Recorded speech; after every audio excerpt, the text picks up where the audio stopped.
Shabbat Shalom. If you've been to our synagogue before, on the Shabbat before July 4th, maybe you've seen this book, because I like to use this book on the Shabbat closest to July 4th. It's a Siddur that is one of the oldest artifacts belonging to our synagogue. It's a prayer book published in Lithuania, in Vilna, before the end of World War I.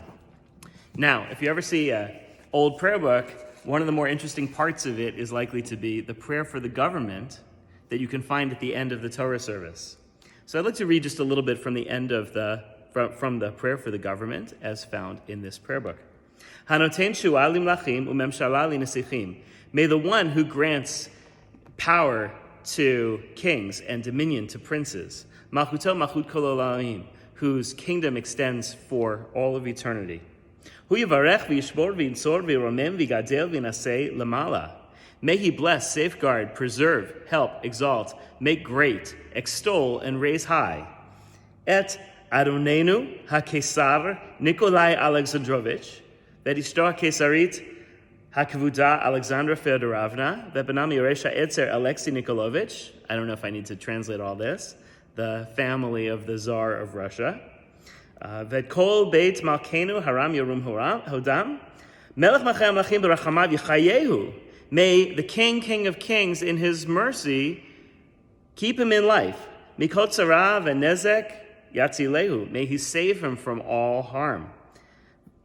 V'yapil sonav lefanav. And may his enemies fall before him. May he succeed in whatever he endeavors. Melech Mechem Lachim Berachamav Yiten Belibo Uvelev Kol Yoatzav Sarav Rachmanut Lasot Tavot Imanu V'im Kol Yisrael.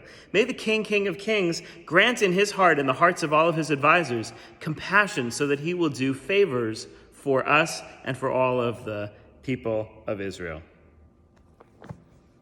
So there's a lot in this prayer that is bitterly comical or comically bitter. Sometimes, throughout Jewish history, Jews got along with the ruling authorities, and sometimes they did not. But it's hard to imagine ever a time when Jews would offer a prayer like this that was truly heartfelt about their monarch.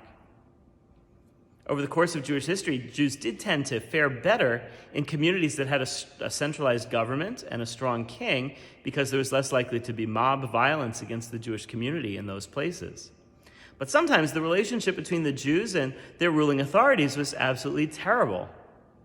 And this prayer is recited and printed in the prayer book to ensure that no one could accuse the Jews of disloyalty, stringing together so many synonyms: bless, safeguard, preserve, help, exalt, make great, extol, make high.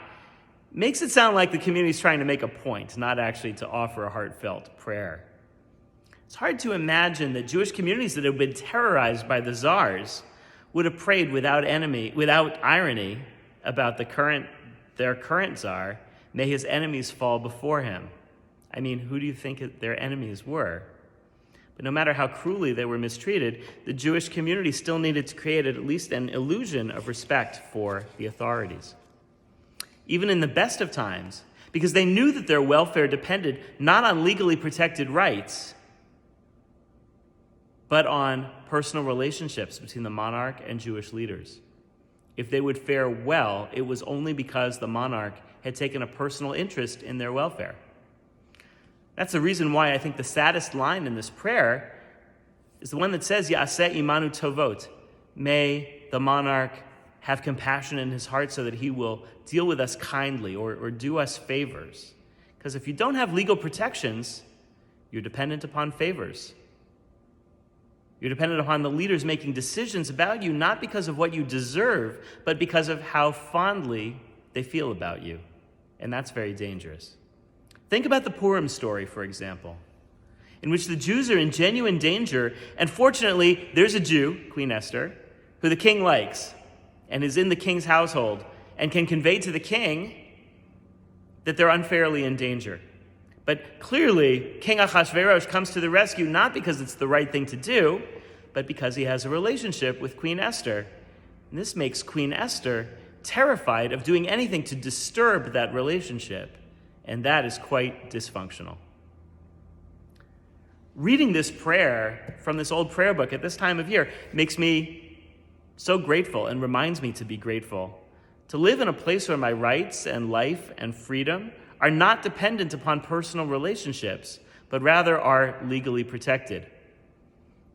Leaders of my country may like me or not, but they're not supposed to deny me the right to live as a Jew and to believe and to pray as I choose and to have freedoms that are just like that of anybody else in the society. And that's also why Jews in the United States developed a whole different set of prayers that are not prayers for the government, but prayers for the welfare of the society as a whole, with the knowledge that for the first time, Jews were now in these United States living in a place where they were not guests, but actually part of the community that could vote, run for office, and be invited to help to shape the shared vision of this country. There have been multiple versions of the prayer for the government in American prayer books in the Jewish community. There's one version that stood the test of time and has actually been reproduced very close to the original in every official prayer book of conservative and Reconstructionist Judaism for the last 90 years. And this is the prayer of Rabbi Louis Ginsburg of the Jewish Theological Seminary. He composed it back in 1927.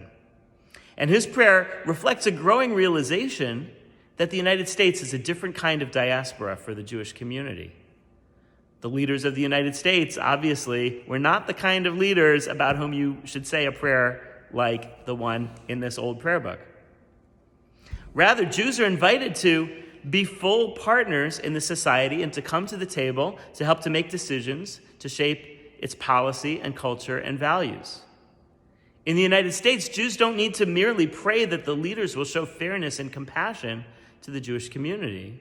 Rather, a prayer for the United States should convey that this is a society of which the Jewish community is an integral and valued part, and that this society upholds, at least in theory and hopefully as much as possible in practice, values that we passionately uphold, such as liberty for all people and tolerance of dissent.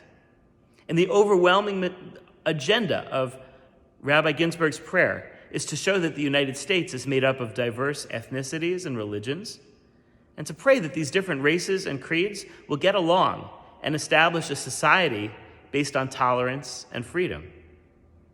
And that is sadly prophetic, because treating all races and creeds equally has been this country's unresolved challenge for its entire history. This country has never excelled at this. It certainly does not now. Many of us are now more aware than we ever have been that there are so many residents of this country, certainly those who've been here for much, much longer than my family has been here, who have very good reason to believe that their rights are not equally protected in this country, that they're not equally served by the institutions that are this country's pride and glory, and that their experiences have not truly been incorporated into the story that this country tells about itself. If we lived in an oppressive regime like the regime under which this prayer book was published, we could say, well, that's all the problem of the monarch. But if we live here, it's our problem, and it's the responsibility of all of us to make this country ever more just and ever more equal. Sometimes it takes a glance at a prayer book from 1914 to remind me just how different and just how unprecedented the American Jewish experience has been in the sweep of Jewish history. And also to remind me that the responsibility to make this country a place of freedom and justice for all rests upon me and all of us. Shabbat Shalom.